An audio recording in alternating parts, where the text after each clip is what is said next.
یا ایھا الذین آمنوا لا تقدموا بین یدی اللہ ورسولہ،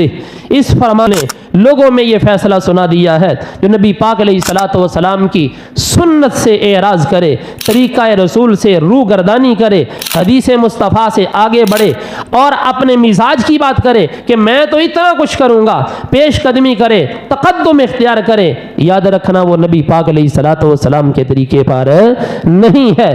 چاہے جو ہے وہ سجدوں کی کثرت کر کے اس کے ماتھے کے اوپر محراب کیوں نہ پڑ جائے، رکوع کر کر کے اس کی کمر جھک کیوں نہ جائے، یا پھر جو ہے وہ مجالس ذکر کے اندر بیٹھ بیٹھ کے اس کے گھٹنوں کے اندر درد کیوں نہ نکل آئے، چاہے جو ہے وہ کھڑا کھڑا اس کے پاؤں سوج کیوں نہ جائیں، چاہے جو ہے وہ تسبیح کر کر کے اس کی تسبیح ٹوٹ کیوں نہ جائے، چاہے جو ہے ورد وظیفے پڑھ پڑھ اس کی زبان تھک کیوں نہ جائے، چاہے جو ہے وہ اللہ کی بارگاہ میں اتنا صدقات و خیرات کرے کہ سب کچھ لٹا دے، کچھ بھی باقی نہ بچے، جب تک اس کی عبادات اور اس کی ریاضت اور اس کے مجاہدے کے اندر اللہ کے رسول سامنے نظر نہیں آئیں گے، کوئی عبادت قابل قبول نہیں ہو۔